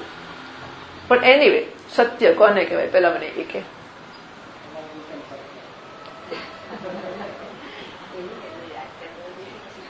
ના, આપણે ચકાસવું પડે. આપણા જે નિર્ણયો છે, જો આપણે વેદાંત ભણીએ છીએ, વેદાંત ના ભણીએ તો ભણેલા ગણેલા માણસો છીએ, બુદ્ધિવાળા છીએ, અને આપણે બુદ્ધિનો ઉપયોગ કરવાની ફરજ ધરાવીએ છીએ. ભગવાને આપણને આપી છે બુદ્ધિ, અને we can't afford to be just emotional. મને તો નથી લાગતો, મને આમ થાય તો મને એ વળી શું? છોકરાને તમાચો ના મારો તમે. છોકરો કે મને નથી ગમતું, નહીં આવું તો બરાબર ના કહેવાય. નથી ગમતું એટલે શું? લગ્ન કર્યા પછી 2 વર્ષે કે મને નથી ગમતી, બીજે લગ્ન કર, બીજા પાછું ફરી 4 વર્ષે કે આ બરાબર પેલું જોઈએ છે. આપણે શું કરીશું? ચલાવી લઈશું. સમજાય છે? જેની પાછળ કોઈ તર્કસંગત કારણ નથી એવું વર્તન માત્ર ભાવના આવેશમાં આવીને કર કરીએ એ ડાપણ કહેવાય. આપણે એવું માનીશું? જો કોઈને માટે ના માનીએ તો આપણે માટે ના મનાય. એટલે આપણા વર્તનો માત્ર આવેગાત્મક કે ભાવનાથી જ જન્મેલા, લાગણીશીલ જેને કહીએ છીએ, પણ લાગણી શબ્દ બરાબર નથી એટલે ભાવના કહું છું હું. તો ભાવનાને વશ એવા વર્તનોને તો આપણે પણ જસ્ટિફાઈ નથી કરતા કે મારે નહોતો આપવું પણ અપાઈ ગયો, એને કીધું પછી મારાથી ના કહેવાય. આપણને થાય છે કે મેં ખોટું કર્યું, ભાવનાને વશ થઈ ગયો. આપણે એવું થતું હોય છે. તો આપણે ભણેલા ગણેલા સમજુ માણસો છીએ. એટલે આપણે જયારે કહીએ કે આ દ્રાક્ષ ખોટી છે અને પેલી દ્રાક્ષ સાચી છે, તો કેમ આને ખોટી કહી અને કેમ મને એવું લાગે છે, મારા મનમાં એવું થાય છે કે આ ખોટી છે, એવું ચાલે કે ના ચાલે? બરાબર છે? આને ખોટી કહીએ અને બીજીને સાચી કહીએ તેનું કઈ કારણ હોય કે ના હોય? હોય એમ? આ ઉપયોગમાં નથી આવતી, પેલી ઉપયોગમાં આવે છે માટે સાચી છે, બરાબર છે. ઉપયોગમાં ક્યાં સુધી આવે છે? જાગું છું ત્યાં સુધી, અને ખાવાની ઈચ્છા છે ત્યાં સુધી, પેટ ભરાયું નથી ત્યાં સુધી. આટલો અંશ જ જરાક ક્યારેક ઉપયોગમાં આવી ગઈ તો આવી ગઈ, બાકી પડી હોય ને ભૂલી જઈએ ને ક્યાં સડી જાય, નથી ઉપયોગમાં આવતી. બોલતી નથી હું પડી છું એટલે મને ખાઓ. એટલે ઉપયોગમાં આવવું માટે સત્ય એવો નિયમ નથી. આ પણ ઉપયોગમાં તો આવે છે માટે રાખી છે, ઉપયોગમાં નથી આવતી માટે રાખી છે. ઉપયોગમાં આવે છે માટે જ રાખી છે ને. ઉપયોગ આ હોય કે પેલો હોય, ઉપયોગ એટલે ફૂટપટે તો ઉપયોગીતા જ છે ને. ઉપયોગી હોય એ સત્ય, આ ઉપયોગી છે કે નથી. તો તમારી સત્ય મિથ્યાની વ્યાખ્યા તો તૂટી ગઈ. સત્ય માટે તમારે એવું લક્ષણ શોધવું પડે કે જે આને લાગુ ના પડે અને એને જ લાગુ પડે, તો જ છૂટું પડાય ને. આને લીલું જ કહેવાય ને આને જ લીલું જ કહેવાય, તો પછી લાલ ને લીલું છૂટું કેવી રીતે પડશે? આ લીલું છે લાલ નથી, આ લાલ છે લીલું નથી, એમ એવું શોધી કાઢો જે સત્યમાં જ લાગુ પડે અને આને લાગુ ના પડે. શું છે એવું?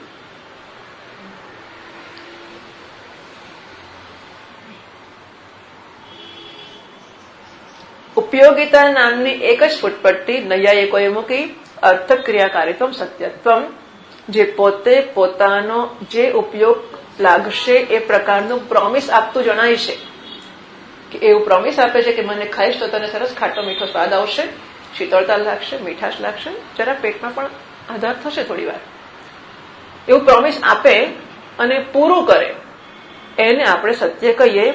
આ નૈયાયિકોએ એટલે કે વ્યવહાર ચલાવવા માંગતા આપણે આ વ્યાખ્યા કરી અને સ્વીકારી કે ઉપયોગમાં આવે સત્ય. આ છોકરાને કરે શું? કોઈ પ્રસંગે કામ ના લાગે, કોઈ વાતે કામ ના લાગે. મા બાપ માંદા પડે તોય ના ઉભો રહે, મા બાપને કંઈક બહારગામ જવું હોય તોય કામ ના લાગે, મા બાપને સત્સંગમાં જવું હોય તો મૂકવા ના જાય, કોઈ જગ્યાએ કશે જ કામ ના લાગે. અને પથરા જેવો માથા પર પડ્યો ઉપરથી મા બાપે સેવા કરે. છોકરાને શું કરે? કે છોકરો કહેવાય. એટલે કે છોકરા તરીકે ઉપયોગમાં આવે અને છોકરો કહેવાય, છોકરા તરીકે ઉપયોગમાં ના આવે અને છોકરો ના કહેવાય. આપણે કહીએ જ છે ને આવું, આપણે સ્પષ્ટ છીએ કે જે પ્રકારનું પ્રોમિસ આપતો જણાય એ પ્રોમિસ પૂરું કરે એ સત્ય, ના કરે નહીં. આવી વ્યાખ્યા આપણે કરીએ છીએ. પણ ઉપયોગિતા એની જરૂર વ્યવહાર પૂરતી જ છે, સ્વપ્નમાં ઉપયોગી ખરું કે નહીં એ તો એ સીમિત થઈ ગઈ સત્યતાની વ્યાખ્યા. એટલે વેદાંતે સત્યની વ્યાખ્યા ત્રિકાલા બાધિતમ સત્યમ એવી આપી કે ત્રણેય કાળમાં જે બાધિત ના થાય એ સત્ય છે. ત્રણેય કાળમાં બાધિત ના થાય. પેલી દ્રાક્ષ જે ખાવાની છે એનો વ્યવહાર કાળમાં બાધ નથી થતો, આનો વ્યવહાર કાળમાં બાદ થઈ જાય છે કે ખાવામાં કામ નથી લાગતી. એટલે વ્યવહાર કાળમાં જેનો બાદ થઈ જાય એ સત્ય નથી. વ્યવહાર પરંતુ એ દ્રાક્ષનો પણ વ્યવહાર કાળ પછી એટલે કે સ્વપ્ન કાળમાં બાદ થઈ જાય છે. પરમાર્થમાં જ્યારે હું જાગી જાઉં છું, સ્વપ્નમાં હું દ્રાક્ષ ખાતો હતો અને સરસ માણતો હતો ને એમાં એક સખત ખાટી ને કાચી દ્રાક્ષ આવી ગઈ અને એની જોડે એક જરાક બીચું પેસી ગયો અંદર અને જે દાંતમાં વાગ્યું ને એની જોડે જાગી ગયો. પછી મારા હાથમાંની દ્રાક્ષ કામ નહીં કરી ગઈ. બરાબર છે? તો કાળ બદલાઈ ગયો, અવસ્થા બદલાઈ ગઈ, સત્તા બદલાઈ ગઈ એટલે નકામું થઈ ગયું. તો જેવી રીતે જાગ્યા પછી સ્વપ્નની દ્રાક્ષ કામની નથી, એમ જાગ્રતમાંથી જાગ્યા પછી જાગ્રતની દ્રાક્ષ કામની નથી. સાચી આ નહીં. સાચી દ્રાક્ષ પણ જયારે હું જાગી જાઉં ત્યારે કામની નથી. એ આપણે મહાપુરુષોના કે શાસ્ત્રોના કહેવાથી આનું જરા એને શું કહેવાતું હતું, ગ્રાફને આપણે આમ આમ આટલો કર્યો અને એક્સ્ટ્રાપોલેશન નહીં, એક્સ્ટ્રાપોલેશન તો શું હતું કોઈ ખબર છે? એટલે આપણે ગ્રાફ આટલો દોર્યો હોય પછી આપણી પાસે આજુબાજુના પેલા નથી વસ્તુઓ, પણ છતાંય આપણે લંબાવી નક્કી કરીએ કે માટે આમ થશે. પ્રોજેક્શન નહીં પણ કંઈક જુદું હતું. એ ગ્રાફની ભાષા, પ્રોજેક્શન પ્રકારનું પણ એ ગ્રાફની ભાષામાં એક્સ્ટ્રાપોલેશન કે સમ સચ થિંગ વોઝ ધેર. તો આપણે એટલું લાંબુ કરીને સમજી શકીએ ને કે જેવી રીતે સ્વપ્નની દ્રાક્ષ સ્વપ્નમાંથી જાગ્યા પછી કામ ના લાગે, એમ જાગ્રતની દ્રાક્ષ જાગ્રતમાંથી જાગ્યા પછી કામ ના લાગે. સ્વપ્નની દ્રાક્ષ મિથ્યા, સ્વપ્નની દ્રાક્ષ સ્વપ્નમાંથી જાગ્યા પછી કામ નથી લાગતી માટે સત્ય નથી. જાગ્રતની દ્રાક્ષ જાગ્રતમાંથી જાગ્યા પછી કામ લાગતી નથી માટે સત્ય નથી. બરાબર છે? જો સાચું હોય તો હા હિંમતથી કહેવાની એ વાત સાચી છે. જાગ્યા પછી એટલે બ્રહ્મજ્ઞાન થયા પછી હાજી. એટલે મારું સ્વપ્ન અને નારાયણનું સ્વપ્ન એક થઈ ગયું. મારું સ્વપ્ન અને નારાયણનું સ્વપ્ન એક થઈ ગયું જયારે, ત્યારે મને થાય કે આ સ્વપ્નો છે અને એમાંથી હું જાગી જાઉં. બરાબર છે? હા નથી પૂછતું. એવું ના થવું જોઈએ કે તમે મોટી દલીલ આપીને ચૂપ કરી દો, પછી અમે શું કરીએ, અને પછી અંદર પછી કે જવા દો, પૂછવું નહીં, આ તો પૂછીએ તો પાપડ બંધ કરી દે છે અને પછી આપણા પ્રશ્નો તેવા ને એવા જ રહી જાય છે ને, તો પૂછીને શું કરવાનું. એવું નહીં. આપણે એટલા પ્રામાણિક હોવા જોઈએ કે આપણી દલીલ, આજે હું જયારે કહું છું કે આ દ્રાક્ષ ના ખવાય કારણ કે ખોટી છે, પછી ધારો કે આ સાચી તો હું ખાવું ને, હું ખાવા જાઉં છું, અહીં સુધી પહોંચ્યું અને ખબર પડી કે ખોટી છે તો બંધ કરી દઉં છું, ખબર પડી કે સાચી છે તો હું ખાઉં છું. અર્જુન યુદ્ધ કરવા ગયો અને યુદ્ધ કરવા જતા એને કાંટો વાગ્યો. કયો કાંટો વાગ્યો? અહમ એશામ મમ એતે, હું એમનો છું એ મારા છે. આ સ્વજનો માં આસક્તિ રૂપી કાંટો એને વાગ્યો. યુદ્ધ કરવા ગયેલો અર્જુન અટકી ગયો. ભગવાને એનો કાંટો કાઢી નાખ્યો. પછી અર્જુને શું કરવાનું? સમજાવ તો કાંટા કાઢી નાખ્યો, બીજા કાંટા બીજે જઈશું આપણે, એવું કરવાનું. અર્જુને શું કરવાનું? કાંટો નીકળી ગયા પછી શું કરવાનું? એ તો સમજ્યા, પણ આપણે થોડું એવું કરવાનું. અને અંચાઈ કહેવાય. હા, સમજ્યા પછી સ્વીકારવો નહીં, જીવવું નહીં, અને આપણે અંદર બહાના કાઢીને ગોળ ગોળ કર્યા કરવું. એટલી ઓનેસ્ટી કેમ ના દાખવીએ, એવી હિંમત કેમ ના દાખવીએ?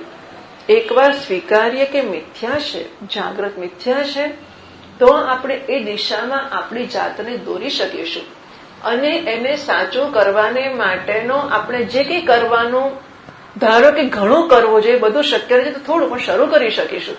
એકવાર દિશા તો નક્કી થઈ કે આપણને મિથ્યા કરવા નીકળ્યા છે, સત્ય કરવા નથી નીકળ્યા, અને માટે કેવી રીતે મિથ્યા કરવું એનો પ્રયત્ન કરીશું.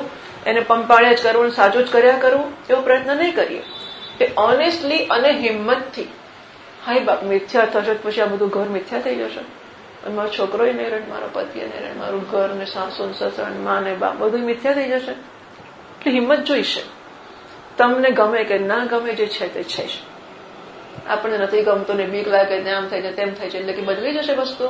કશું નહીં બદલાય. મા બાપ એકનો એક છોકરો વિદેશ મોકલ્યો, પહેલા મેં કહ્યું વિદેશ મોકલશો પછી શું કરશો 2 જણા એકલા? હા પણ કે હવે કઈ ને જવું છે, અને અમે અમારા ગ્રહ જન્માક્ષરમાં લખ્યું છે કે ભેગો નથી રહેવાનું, જુદો રહેવાનો છે. તો કેવું સ્વીકારીએ છીએ આપણે? કઈ નહીં, એવું તો એવું, એમાં શું? તો વાસ્તવિકતાઓનો સ્વીકાર કરવાનું આપણે શીખવું પડે છે. માથે હાથ દઈને શીખવું પડે છે, ના છૂટકે શીખવું પડે છે.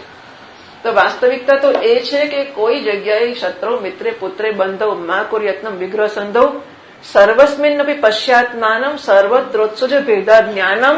આ બધો એક જ આત્માનો વિલાસ છે. જેમ સ્વપ્નનો આખું જગત મારો એકનો વિલાસ છે, એમ જાગ્રતનો આખું જગત એક નારાયણનો વિલાસ છે. બ્રહ્મ લટકા કરે, બ્રહ્મ પાસે ગાવા તો સરસ લાગે, ફટ દઈને જરા નરસિંહ મહેતાનું પ્રભાતી શરૂ કરે, બધા ગાવા લાગશે. એટલે શું એનો અર્થ આવો થયો કે જગત સ્વપ્ન છે, મારું જગત છે, મારો વિલાસ છે. એમ જાગ્રતનું જગત નારાયણનો વિલાસ છે, અને તો એકમાત્ર નારાયણ જ છે. વ્યવહાર કરવો હોય તો હું નારાયણ સાથે વ્યવહાર કરું છું, વ્યવહાર ના કરવો હોય તો હું નારાયણ સ્વરૂપ છું. બસ. આ સત્યોની સામે જો આપણા વાંધા બચકા વજૂદ ધરાવતા નથી એવો નિર્ણય થાય, અને એ નિર્ણય પર આવવું જોઈએ. પછી આપણે પોસ્ટપોન કરીએ, હા ચાલો કઈ કાલે વિચાર કરીશું શું કરવું. શું લાગે સ્વપ્ન જાગ્રત મિથ્યા ખરું કે નહીં? ખરું કે નહીં જાગ્રત મિથ્યા? છોડો ચાલો આગળ ચાલીએ આપણે, પછી આનો વિચાર કાલે કરીશું. તો પોસ્ટપોનમેન્ટ ઇઝ અ સોલ્યુશન. બોલો તો એ રાખવાથી ફેર શું પડશે? આપણે આપણા કલ્યાણને ધક્કો મારીએ છીએ. એનો સ્પષ્ટ અર્થ સ્પષ્ટ શબ્દમાં જ થયો કે આપણે આપણા કલ્યાણને ધક્કો મારીએ છીએ. તો કાલે વિચારીશું, પણ આવતા જન્મ વિચારે આપણે ક્યાં જન્મનો ખોટ છે, બીજા જન્મે કરીશું. આ જન્મ તો જલસા કરી લઈએ. હું જલસા કરતા છીએ તો નારાયણ જ જાણે. જલસાના નામે બધા બિચારા બળ્યા જડ્યા લોકો સુખી તો થઈ શકે. કોઈની સામું જુઓ, કોઈ કે મારે બધી સુખ છે, મજા મજા છે, કોઈ તકલીફ નથી. એક તો માઇન્ડ લાભ શોધી કાઢજો કે જે એમ કહેતો હોય કે મારે બધું સરસ છે. મળ્યો કોઈ ને કોઈ? શાસ્ત્રોમાં જે જ્ઞાની પુરુષનું વર્ણન એ સત્ય લાગે, એને હું સત્ય લાગે. શાસ્ત્રોમાં જ્ઞાની પુરુષ દાખલા તરીકે એને અહંકાર નથી, કર્મ જે કરે છે એના ફળથી બંધાતો નથી. તો શાસ્ત્રોમાં જ્ઞાની પુરુષનું વર્ણન છે એ સત્ય છે. અચ્છા, સત્યની વ્યાખ્યા શી કરી આપણે?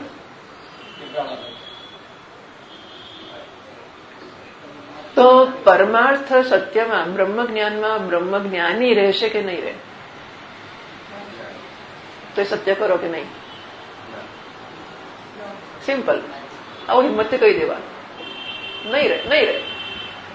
એટલે આપણે આ ફૂટપટ્ટી લગાડવાની કે મને એવું લાગે છે, મારું લાગવાનું સાચું ખરું. પેલું લક્ષણ આપ્યું છે તે કાલ પછી તમે સત્ય લાગુ પડે છે? હા, નથી પડતું? ચોકડી.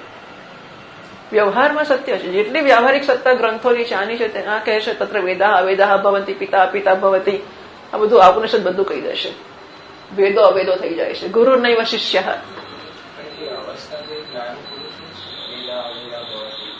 અહીં સુષુપ્તિનું વર્ણન જો આપણે જ્ઞાનમાં લાગુ પાડીએ છીએ. એવું નહીં. અત્યારે આપણી ચર્ચા સત્ય અને મિથ્યાની છે. તો આપણે જ્ઞાની પુરુષને ને એના જ્ઞાનને ને એની અવસ્થાને સત્યમાં મૂકીશું, મિથ્યામાં મૂકીશું.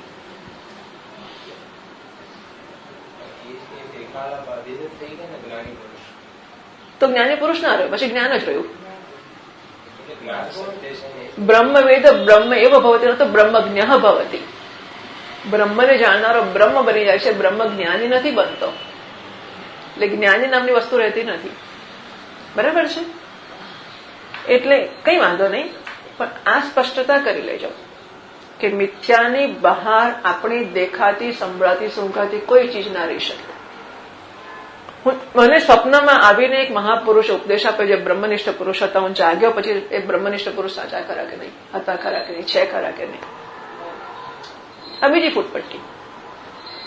ત્રિકાલા બધું તમને ધ્યાનમાં ના આવતું હોય તો હું જયારે જાગી ગયો, મને સ્વપ્નમાં આવું થયું હોત તો એ સાચું કહેવાત ખરું? બસ તો જાગ્રતમાં થયું સાચું ના કહેવાય. સપનામાં લગ્ન થયું, સપનામાં છોકરા થયું, સપનામાં પતિ પત્ની બધું સાચું ખરું? તો જાગ્યા પછી નહીં, જાગ્રતમાં છે નહીં સાચું. મેં કીધું હિંમતથી વિચારી જોજો અને પૂછજો ફરીથી. હા, એટલે મિથ્યા છે માટે પ્રાપ્તવ્ય નથી એવું નથી. તમારી ફૂટપટ્ટી એવી છે, મને સમજાય છે ત્યાં સુધી, કે જ્ઞાની પુરુષ આપણે બનવાનો પ્રયત્ન કરવાનો ખરો કે એના જેવું, એવું તમારે પૂછવું છે. અને બનવાનો પ્રયત્ન કરવો છે માટે સત્ય છે એવું કેવું છે?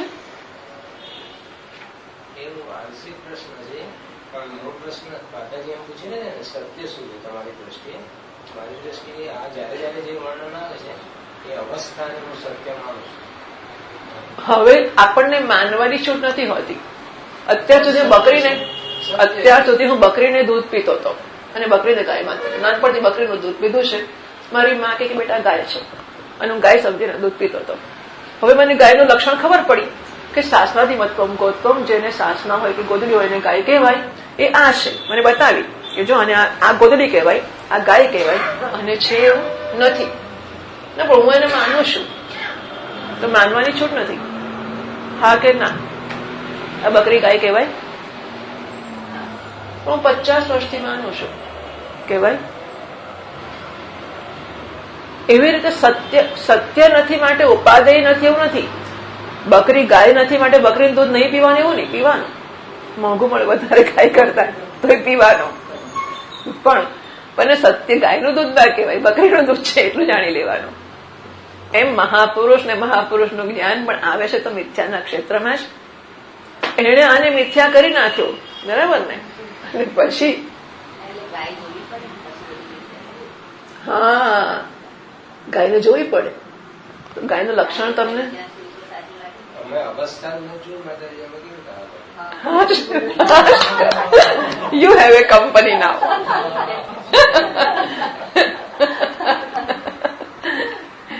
અમે ગાયને ક્યાં જોઈ છે પણ કે હા અમે અવસ્થા ક્યાં જોઈ છે કે મિથ્યા કહીએ તો સત્ય જ કહેવાય. તો આપણે બકરીને ગાય કહીશું નહીં, ત્યાં સુધી બકરીને ગાય કહીશું. શ્રદ્ધા છે એટલે શ્રદ્ધાની દ્રષ્ટિએ આ છે. પ્રશ્ન જ નથી આવતો. ગાયને જોઈ કે ના જોઈ, આ બકરીને પેલું ગોદડી છે, બકરીને ગોદડી છે તૃપ્તિબેન, બકરીમાં ગોદડી છે છે કે નથી? આમાં શું પછી એને ગાય કેવી રીતે કહેવાય? ગાય ના જોઈ હોય તોય શું, ના જોઈ હોય તોય શું? એટલે સાચો પતિ ના મળતો ઢીંગલા થોડો પતિ કહેવાય, ક્યાં લગીને કહેવાય અને ક્યાં સુધી કહેવાય? નાની છોકરીએ પેલી મીરા જયારે પૂછે કે મારું લગ્ન ક્યારે થશે, કોઈની જાન જતી જોઈ એટલે કે છે કે આ શું છે? તો કે લગ્નનો વરઘોડો જાય છે કે આ કોણ છે? કે વર છે. તો મારો વર ક્યાં છે? તે પેલો આપ્યો શ્રી કૃષ્ણ ભગવાનની મૂર્તિ, એટલે આ તારો વર છે. તો એ વર તો એ તો મીરા હતી ને એને વર કયો, પણ આવી કોઈની જાન જોઈને ઢીંગલો બતાવીને કે આ તારો વર છે ત્યાં લગીને ચાલવાનો છે. સમજ પડે છે? સાચો ના વર હોય એટલે આ તો ચાલે જ કરે, ત્યાં સાચો વર ના હોય ત્યાં શું કરીએ? આ ચાલે કે ના ચાલે? એટલે આપણી દલીલોની સ્થિતિ શી છે એ આપણે પોતે સમજીએ કે આપણી દલીલની સ્થિતિ આવી છે. એનો અર્થ આવો થાય કે 24 ને 1 ના મળે તો 12 ના 2 ચાલે કે ના ચાલે?